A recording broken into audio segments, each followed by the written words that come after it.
Bloodhunt's April update is here, and it focuses on a lot of the pain points highlighted by the community feedback, including aim assist, server stability, matchmaking, and more.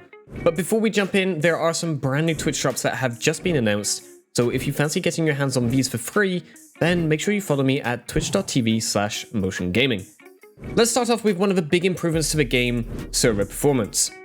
We have all been experiencing lag and instability in some form for weeks now, but this update is set to massively improve the experience by adding a dynamic tick rate for bots, adjusting the tick rate for NPCs, and a bunch more improvements to reduce the load on the servers, which will lead to substantially better performance for everyone. Trios matchmaking has received some improvements and will now have bot backfill in very specific situations. This isn't a full bot implementation like solos or duos have, as it will always prioritize human players and only fill with bots if after 8 minutes of searching, there are physically not enough players queuing to start a match. This will mainly affect less popular regions and out of peak times, so no more queuing in the void at 4 AM. This change should make trios much more popular, which will in turn reduce bots, so it's a win-win situation here. Controller aim assist has had some tweaks, making it less powerful and require more player input on aim down sight slowdown, aim down sight rotation, and the character model lock. These values have all been adjusted individually per weapon and should have the balance between mouse and keyboard and controller a lot closer than it has been. There is some good news for controller users though, as 4 new button layout presets have been added for everyone. These include Default, Mirrored, where L1 and L2 are swapped with R1 and R2, Crouch Control, where crouch becomes your right thumbstick, and Bumper Jumper, where jump is swapped with L1. You are still not able to fully customize your button layout, but this has been a much awaited feature for all controller players and will give you more freedom on how you want to play. Moving on to the new additions in this update, we have the dual SMGs. These weapons are aimed at being the ultimate tool in terms of damage output per second, but are obviously lacking in terms of accuracy. These SMGs do not come with an integrated silencer, however, so expect those third parties to hear you coming. You can check out all the dual SMG stats and see how they stack up with the other weapons in my spreadsheet linked below, but to give you a quick idea, these stats are comparable to those of the Tommy Gun and Silenced SMG, but with a badass reload animation. The gold weapons have once again been rotated, with the SMG, Toggler, and Revolver no longer available, and the Assault Rifle, Burst Rifle, Starter Pistol, and Pump Action Shotgun now available from both Camarilla caches and Entity crates.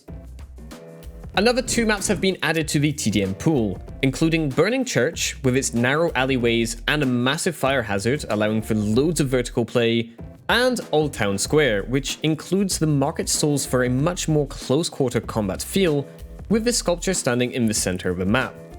No maps have been rotated out with this update, so you will still be able to enjoy the previous additions. The in-game store is finally getting an update and will receive items from past updates at the end of each month for the near future. This month's additions include 4 outfits, 2 of which are female only, 2 are universal, 1 headgear, 1 mask, 4 tattoos, 2 piercings, 1 emote, 2 makeups, and 1 eye color.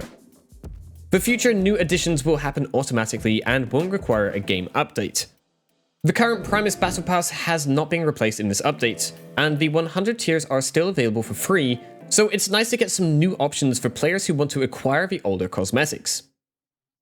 Moving on to balance changes, we have some heavy changes to both weapons and archetypes. The Siren Flash radius has been reduced from 10 meters to 9 meters to require a bit more precision to hit your targets with, while still remaining rewarding when you pull it off. Warden's Shackle's length before breaking has been reduced from 12 meters to 10, which should result in more leashes broken and fewer options for the leashed enemy to escape. I'm not a fan of anti-movement abilities myself, so I'll be keeping an eye on this change in particular. The initial speed boost for the Tremere Levitation has been slightly reduced. This is to take levitation away from being a more available Bruja leap by limiting the capability of how far you can leap. The Scholar passive reveal duration has been reduced from 3 seconds to 2 seconds to make it a little more difficult to track your target in cover and require quicker decision making when paired with a bloodlance.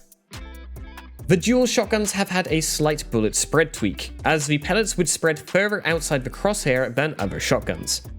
This will only affect this spread at range, but it may make your shots a little bit more consistent closer up.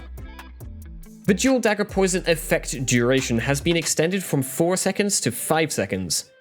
This doesn't affect the poison damage per second, but will allow for a higher total damage from a single hit. The revolver spread recovery speed has been slightly increased for all variants except for the gold one. This will allow you to fire a little faster at range while keeping your accuracy if you can deal with its recoil. The double tap magazine capacity has been increased by 2 bullets across the board, which is a nice change to the weapon to punish your aim a little less. The athlete perk has seen a speed boost reduction, and now feels more like a slight bonus rather than a huge change. The Juggernaut perk has seen a significant buff with the damage per heavy landing going from 25 to 100. Just be careful that you don't squash the innocent mortals. Entity chests will now have a better loot variety to prevent you from getting the same SMG and revolver all the time. This won't affect the rarity of the weapons you find, but might give you more of a reason to make the detour once again, and I've been able to find a lot more gold weapons since the update. At this point I would normally gloss over the bug fixes, but this update contains some huge fixes and changes which will improve gameplay for everyone, so here are the biggest ones. Improved traversal, prop collisions, and visual polish. The aura around artifact safes has been changed to be easier to identify.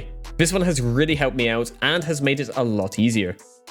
More server performance related issues have been solved. Tailor stores have received better lighting. Vandal's Earthshock Targeter has had some improvements to visibility and now keeps up with you as you turn around. As an old Vandal main, you can really feel the difference here. An issue causing players to get stuck in an animation when climbing between specific locations has been fixed. The TDM map and scoreboard can now again be closed properly. The melee long jump, which could be performed with Scholar and a katana or dual daggers, has been removed. And a bunch of smaller bug fixes have also been made. And that's it from me. Thanks for watching and listening to my coverage video. Come on over to my Twitch channel during the update for new legendary drops, or check out some of my other Bloodhunt videos.